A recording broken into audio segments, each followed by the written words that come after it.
about to hear is true. The names have been changed to protect the innocent. Fatima Cigarettes.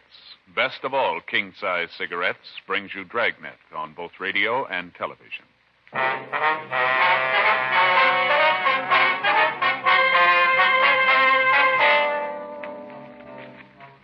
You're a detective sergeant. You're assigned to vice detail. A professional gambling ring has set up operations in your city. Dozens of citizens are being victimized. The gamblers keep on the move, changing their locations day to day. Your job? Get them. Compare Fatima with any other king-size cigarette. Yes, compare Fatima with any other king-size cigarette. 1. Fatima's length filters the smoke 85 millimeters for your protection. 2. Fatima's length cools the smoke for your protection. 3. Fatima's length gives you those extra puffs, 21% longer than standard cigarette size. Fatima gives you more for your money. And in king-size Fatima, you get an extra mild and soothing smoke, plus the added protection of Fatima quality. Buy Fatima in the bright, sunny yellow pack. Best of all, king-size cigarettes.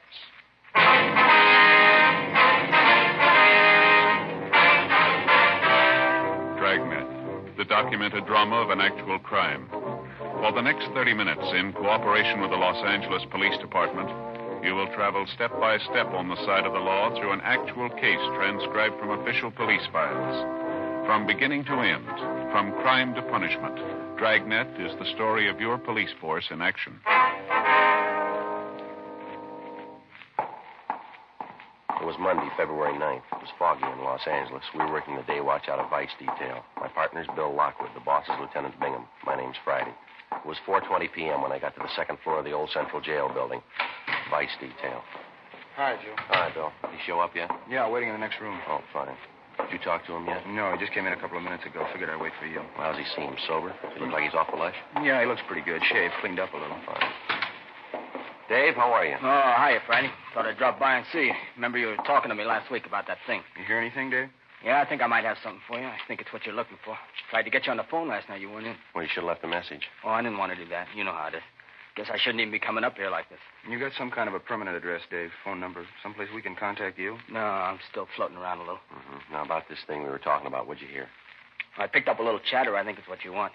Say, you fellas had your coffee. I haven't had mine. What do you say? Okay, how about the place down at the corner? Fine with me. All right, you want to check us out, Bill? Tell him we'll be back in about 10 minutes. Yeah, fine. Thank you. All right, Dave, we walk this way. Okay.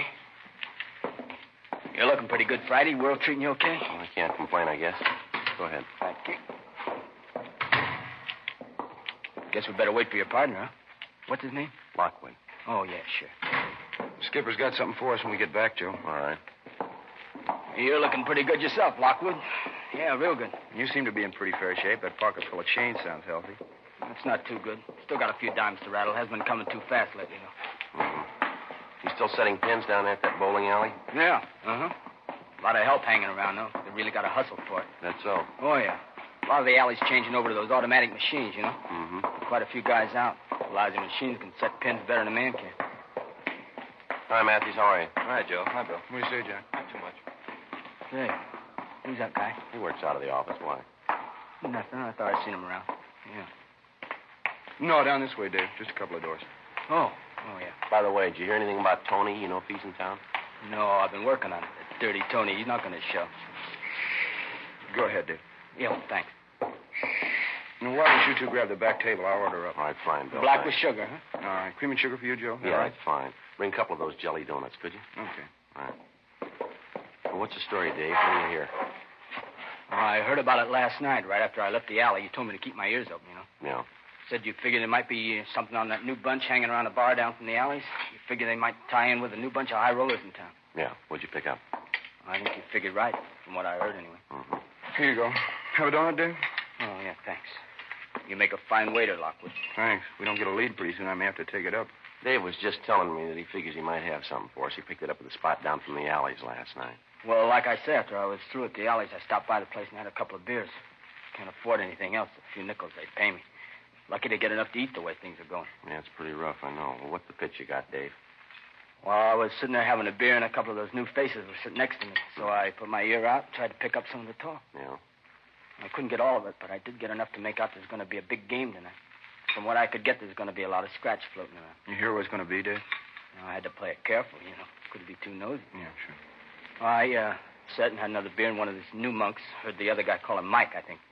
He asked the bartender for change to make a phone call. He got the change, went over the wall phone. I got up and drifted over that way. I made out like I was watching the shuffleboard. I caught some of his talk. Yeah, what was that? Well, he was talking about some big game tonight. I heard him say to the guy on the other end not to show up before 11:30. To get an address? Yeah, He said he'd be back of an empty store building down on Gibbons Avenue. You get the number? 9122. What was that again? 9122, is that right? Yeah. Gibbons, huh? Yeah, I'm pretty sure. As soon as I got out of the place, I wrote it down. Wait a minute. I got it. Let's see. Yeah, 9122 Gibbons. Yeah, that's it. Now, this fellow that made the phone call, you say his name was Mike, is that right? Yeah, that's what I heard his partner call him. He's kind of a short guy, like 35, 36, on the fat side, black hair. Mike Filmer. You know him? Yeah, we've had an eye on him. Thought he might figure in. Not about the size of it, Dave? That all you heard? Yeah, that's about it, Friday. As soon as he finished the phone call, him and his partner left. I finished my beer and left, too. I had to. Couldn't afford another one. Real tough these days. Yeah, well, thanks a lot, Dave. Really appreciate it. Well, don't mention it. You've always done all right by me. Donut sure tasted great. Still hungry. The way I feel, I could take on a 3-inch steak. I'm sorry things aren't better for you, Dave. How about a 10 spot? Will that help you any? It sure will, Friday. Thanks a lot, huh? Really can use it. Well, glad to help you. You're always helping us. You sure make it nice. I mean, you make it nice and easy on a guy. How do you mean? Well, it's always there first. I never have to come right out and ask. What's that? The dough. You always get the pitch, don't you?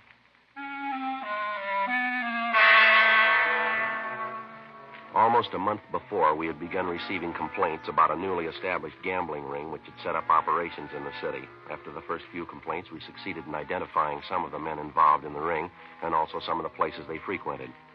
The nature of most of the complaints against them was such that we knew we were dealing with a well-organized criminal element. Even if a player happened to win at one of the games, after he left the location, he was beaten and robbed.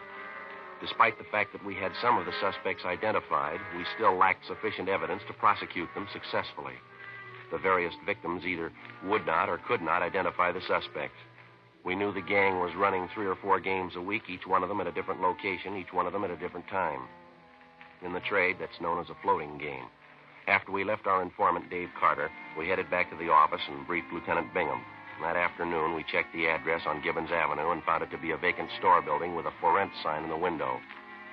There was an entrance in front and one in the rear, windows along both sides of the building, and a plasterboard partition dividing the inside of the store into 2 parts. The place was deserted. At 10 o'clock that night, Bill Lockwood and I staked out in our car down the street from the store. Sergeant Fred Taylor and Jack Matthews were staked out in their car from another point of observation. We were in constant touch with each other by 3-way radio. 10:30, 11 p.m., 11:30. 1K87 to 1K80, come in. 1K80 to 1K87, go ahead.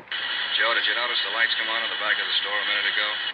Yeah, 2 men. They went in the back way, parked their car just down the street from us here. Did you see anything else? Car just pulled up down the street from us. 2 men getting out, heading for the store. Joe, just a minute.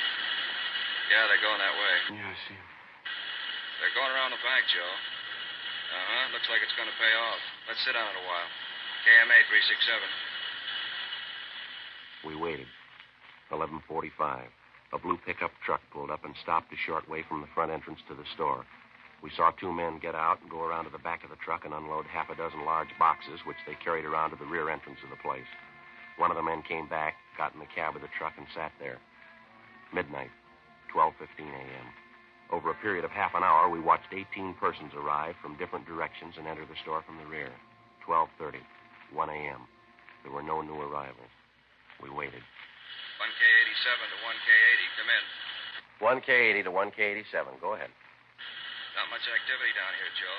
Looks like it's pretty well set. What do you think? Yeah, I think we might as well hit it. Same way we laid it out, huh, Fred? We'll wait until Matthews picks up the lookout, the man sitting in the truck. Right, Joe. Jack, you want to go ahead and grab and go wait. He's on his way, Joe.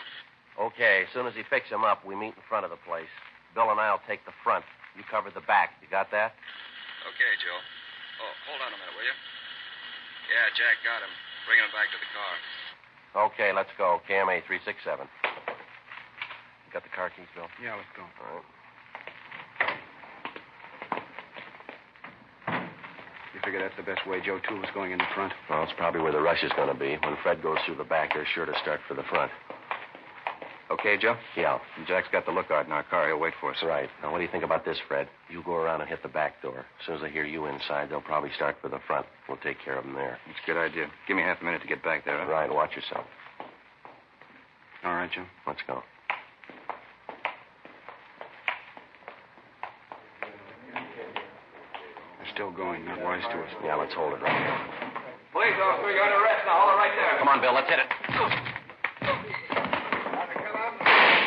Shots, Joe. Yeah, come on. All right, get back there, Lola. Get back. Police officers. Come on, back against the wall. Going out the window, Joe. Fred! I said get back against the wall, all of you. All right, I'll cover him. You get back and see what happened to Fred. Right. All right, mister. With the rest of them, they're back against the wall. All right, I'm going. What's the beef about anyway? Just All right, having a all little of you. game? Turn around. Face the wall. Put your hands against the wall. What's the pitch anyway? Treating us like a bunch of thieves. You're just having a little fun. No harm done. Joe. Yeah, did you find Fred? What happened? He's been shot, hurt bad. Matthews is in with him now. I'll call the ambulance. Get some help. All right. All right, you two. In with the others. Back against the wall. What's the beef? Sure, big noise about nothing. We're here to play a little cards, friendly game, just $1 limit. Nobody ever gets hurt. We're all friends. Is that why you carry guns? 1:20 a.m. The ambulance arrived, and Sergeant Fred Taylor was taken immediately to Georgia Street Receiving Hospital in a critical condition. He'd been shot twice through the upper portion of the chest. He'd been unconscious from the time of the shooting. Who the assailant was, we had no idea. The crime lab arrived at the scene and began their preliminary investigation. Meantime, homicide officers had arrived, and all units in the area were assisting in the investigation, making a house-to-house canvass and checking all backyards, alleys, and unoccupied buildings for possible suspects in hiding. Out of the total number of men present in the store at the time of the shooting, Bill and I had been able to detain 9 of them. The remainder had either scrambled out side windows or the rear door and then apparently made their way over back fences. The 9 we did get were taken downtown for interrogation. All of them had been searched, but no weapons had been found. Bill Lockwood and I remained at the scene assisting the homicide officers. 2:05 a.m. An additional 4 men who'd been present at the gambling game that night were picked up in the area, transported downtown, and held along with the other 9 at homicide detail. 2:20 a.m. Bill and I were called downtown to assist in the questioning. We got nowhere with the first 3 suspects. It was the same with the 4th. You expect us to believe that, Mike? Well, it's the truth. I don't know anything about it. Now, look, Mike, let's put it on the table, huh? We listened to your line of chatter down at the store when we made the pinch. We heard it all. Now, let's get on to facts. I told you everything I know, no different than the other guys you picked up. I heard there was going to be a game tonight, so I came down. Who'd you come down with? How'd you get there? I drove, came by myself. Where'd you park your car? About 2 blocks away, a little alley there. By a gas station. You're a liar, mister, and you know it. Well, it's the truth, so help me. If I knew there was going to be trouble, I wouldn't even have showed up. I'd play a few cards, sure. I don't go in for heavy stuff, though. I haven't got anything to do with the game. You're a liar. You can't say that. Now, you show me where I've lied to you. Tell me. We were staked out on that place tonight, Mike. It was a little past 11:45. You drove up in a blue pickup truck. Another man was with you. You were driving. Oh, no, you got it wrong. No, we haven't got it wrong. You parked that truck about 10 yards down the street from the front of the store. You got out first. The other man followed you. You unloaded 6 large cartons from the truck.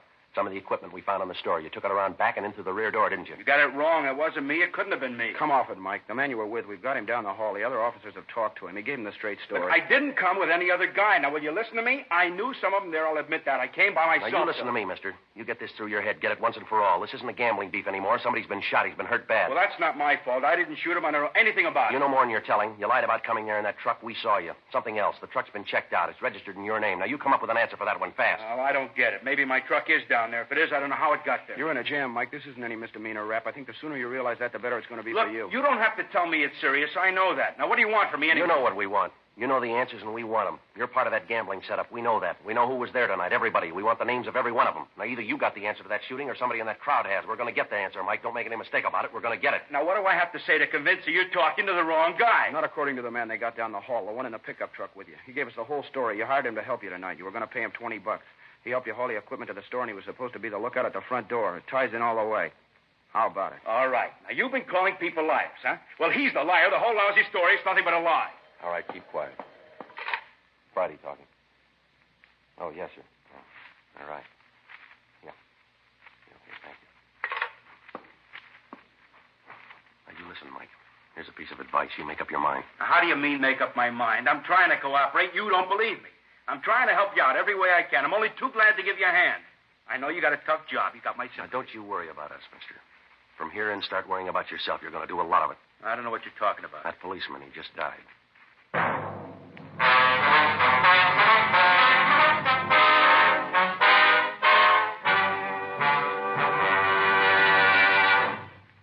You are listening to Dragnet, authentic stories of your police force in action. To show our confidence in Fatima, we make this money-back guarantee.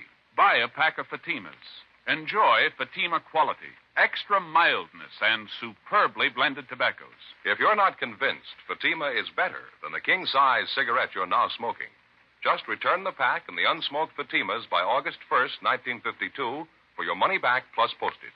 Fatima, Box 37, New York 1. Prove Fatima quality yourself. Compare Fatima with any other king-size cigarette. 1. Fatima's length filters the smoke 85 millimeters for your protection. 2. Fatima's length cools the smoke for your protection. 3.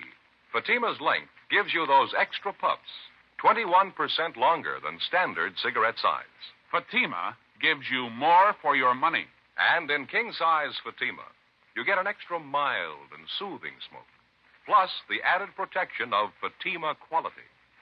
Ask your dealer for Fatima in the bright, sunny yellow pack. Best of all, king-size cigarettes.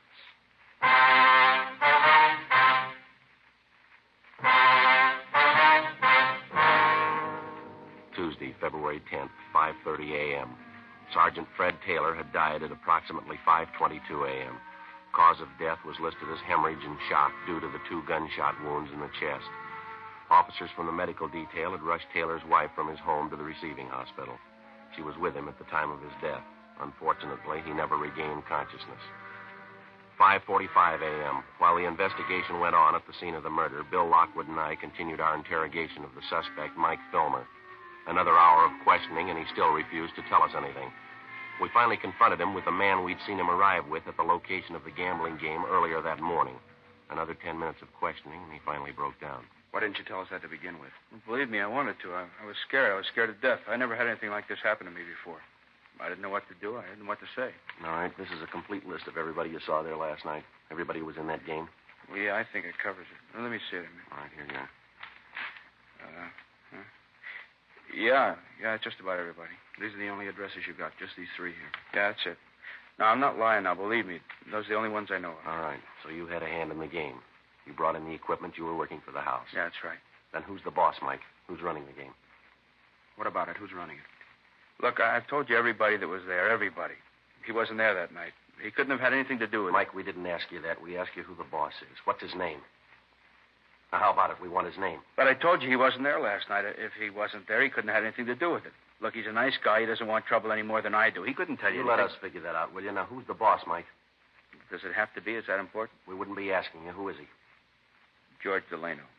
Now, that's all I know about him, his name. How does he spell his last name? What's he look like? Well, I guess it's Delano.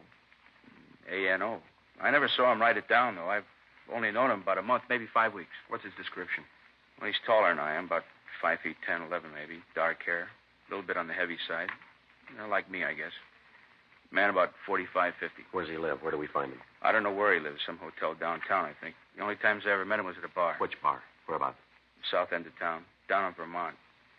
I don't know the address, but I can point it out to you. It's a couple doors down from a big bowling alley. Right across from a theater, woman's dress shop next door. Yeah, that's right. That's the place.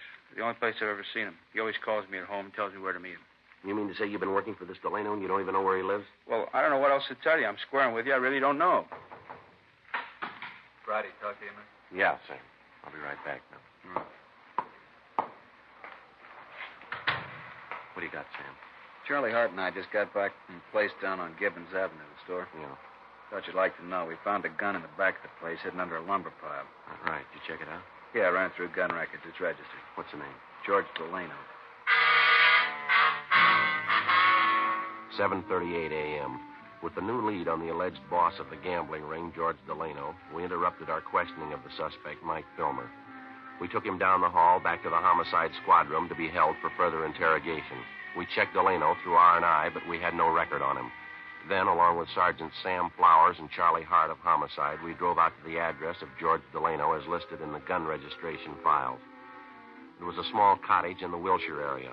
The woman who answered the door identified herself as Mrs. George Delano, the suspect's wife. She called her husband to the door. We identified ourselves, briefed him on the reason for our visit, and told him we wanted to talk to him downtown. He appeared cooperative, more than willing to come along. He got dressed. We drove him back to the city hall and took him to the interrogation room. He was well-dressed and, in his own way, well-mannered. After being told of the situation, he admitted freely that he'd been operating games at different locations throughout the city for the past month and a half. He told us that he'd employed Mike Filmer to assist him in his operations, and he also admitted ownership of the gun found near the murder scene. The gun had since been checked by Russ Camp and ballistics and found to be the murder weapon. Well, yes, it's my gun, but I'd like to explain a little bit about it. What's that, Delano? Well, number one, I admit I'm a gambler. That's my racket. I'm new to Los Angeles. I even admit I've been working a few games, but I'm no murderer. I wouldn't have any part of it. You said you were going to explain about the gun. Now, what about it? Now, look, I'd like to fill you in on everything, officers. I got nothing to hide from you. I'll tell you everything. Now? When I first came to this town, as I say, it's been about 5-6 weeks, I made a few connections, and I started running these games. For the first couple of weeks, everything went fine. No beefs, everything was fine. All I had to do was dodge you fellas, and then the trouble started in. How do you mean? You mind if I have a smoke? A little upset. All right, go ahead. You care for one? No, thanks. I want to fill you in from the start. I want to clear this whole thing up. Yeah, that's what you said. Yeah. Well, as I told you, the first few weeks, everything was fine. Then one night when the game was just about ready to break, a couple of punks came in, held us up. They cleaned everybody in the place, made a big haul. When was this? Where did it happen? Down on the east side. Punks took us for everything. You know how it is. I couldn't make a report to you. I just had to take it, cover the losses myself. Yeah, now how about that gun? I'm coming to it. This thing happens, and I figure that's the end of it. But no, a couple nights later, they hit again. I still can't squawk. I have to stand the losses.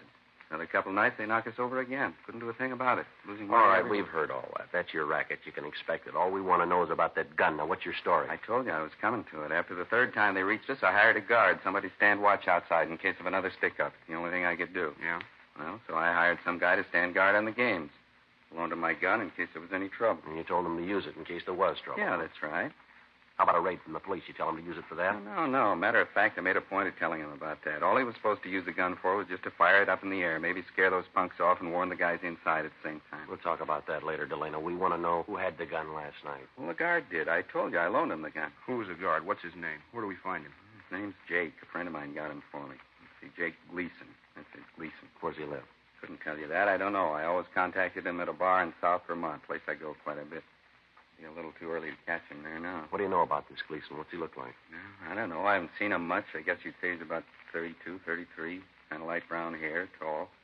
Ex-con, I think. Either he told me or somebody told me he did time. You knew he was an ex-con and you gave him your gun. Well, yeah, but I didn't tell him to shoot anybody. I made a point of telling him that. A dumb jerk, especially shooting a cop. All he was supposed to do was fire up in the air if those punks came around, scare him away. To help me, that's the only time he was supposed to use the gun. I told him that. Not much of a story, Delano. Can you prove it? Sure, I can prove it. You can ask Mike Filmer. He'll tell you the same thing. You can ask Gleason himself. That dumb jerk. Mike said he wasn't too sharp, a little punchy, wasn't quite right in the head. What's that? I said he was a little punchy, wasn't quite right in the head, Gleason. You mean you met him in a bar? You didn't know anything about his background. You knew he was an ex-con. You had an idea he wasn't too sharp. Maybe he wasn't all there. Is that right? Yeah, that's about it. And you put this man in a spot where you knew he'd be in trouble, and then you gave him a gun. Is that right? How about it, Delano? What are you looking at me for? I told the dumb jerk what to do. I didn't tell him to shoot anybody. Punch drunk boozer. Yeah. Truth. I didn't have a thing to do with it. I hired the guy, that's all. It's not my fault. What are you looking at? I wasn't even there. I didn't even know about it. I didn't kill that cop. Didn't you?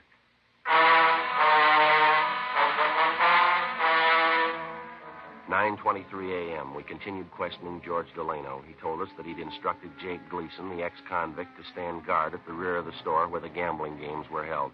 He insisted that his instructions to Gleason were that if he had to fire the gun at all, he was to fire it in the air, and then only as a warning signal in case of robbery attempt.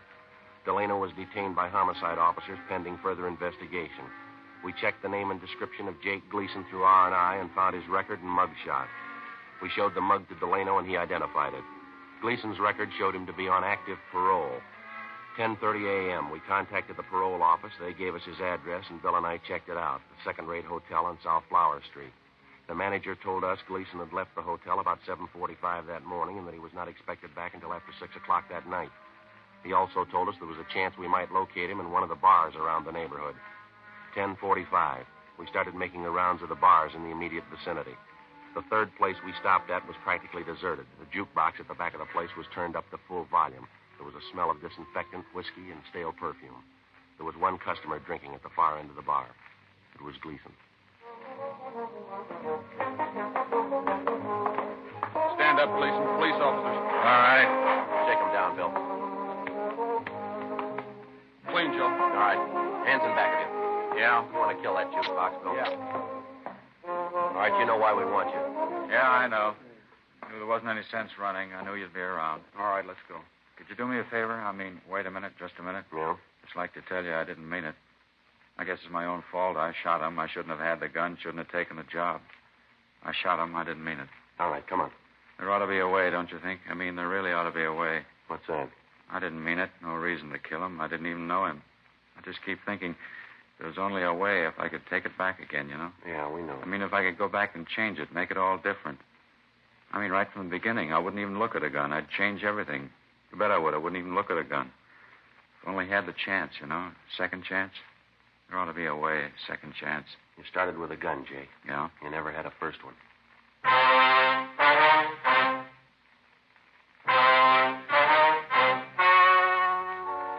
story you have just heard was true. The names were changed to protect the innocent. On May 22nd, trial was held in Superior Court, Department 88, City and County of Los Angeles, State of California. In a moment, the results of that trial. And now, here is our star, Jack Webb. Thank you, George Fenneman. Friends, Fatima gives you more for your money because no other king-size cigarette can match Fatima quality. Because Fatima's length filters and cools the smoke for your protection. Gives you those extra puffs, 21% longer than standard cigarette size. I'm convinced that you'll agree with me once you try them. Get a pack of Fatimas next time you buy cigarettes. Fatima, an extra mild and soothing smoke. Best of all, king-size cigarette.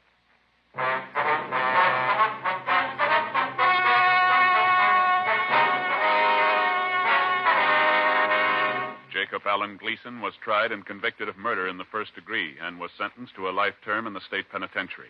George Delano, Mike Filmer, and all other principals were found guilty of violating the municipal code 43.01, gambling, and received sentences as prescribed by law. George Delano and Mike Filmer were sentenced to 6-month terms in the county jail. Others received proportionate sentences. Ladies and gentlemen, Mr. James Fox, director on the executive board of the Mystery Writers of America. Tonight, it is with a great deal of pleasure that I, speaking for the entire membership of the Mystery Writers of America in all fields, present the Edgar Allan Poe Award for the second consecutive year for the finest radio presentation in its class, Dragnet. To you, Jack Webb, and your fine group of technicians responsible for the overall production of Dragnet, we present this statuette of one of the immortals in the field of mystery, Edgar Allan Poe. Thank you very much, Mr. Fox, and thanks also to the membership of the Mystery Writers of America. And standing by to receive his award, also for the second consecutive year, as the outstanding radio writer in his field, and for the consistent job he does on Dragnet, Jim Moser. Here is your statuette. Thank you very much, Mr. Fox. Ladies and gentlemen, it's seldom indeed when the writer of any radio show receives his just and due acclaim. It's with the greatest of pleasure that we accept the Edgar Allan Poe Awards, as it is primarily a writer's award. All of us who have had a hand in bringing Dragnet into your homes each week are proud of our writer, Jim Moser. For as anyone in radio will readily go on record by saying and knowing that you're only as good as the script you read. So it's with deep gratitude that we receive the MWA Award, which best illustrates and confirms the high opinion which we all hold of our writer, Jim Moser. Thank you, Jack, and I'd like to express my special appreciation to our technical advisors from the Los Angeles Police Department, without whom none of this would be possible.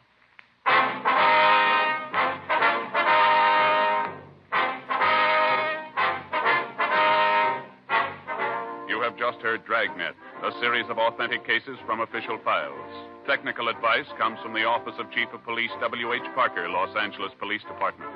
Technical advisors Captain Jack Donahoe, Sergeant Marty Wynn, Sergeant Vance Brasher. Heard tonight were Martin Milner, Eddie Firestone, Whit Connor. Script by Jim Moser. Music by Walter Schumann. Hal Gibney speaking. Fatima Cigarettes, best of all king-size cigarettes, has brought you Dragnet, transcribed from Los Angeles.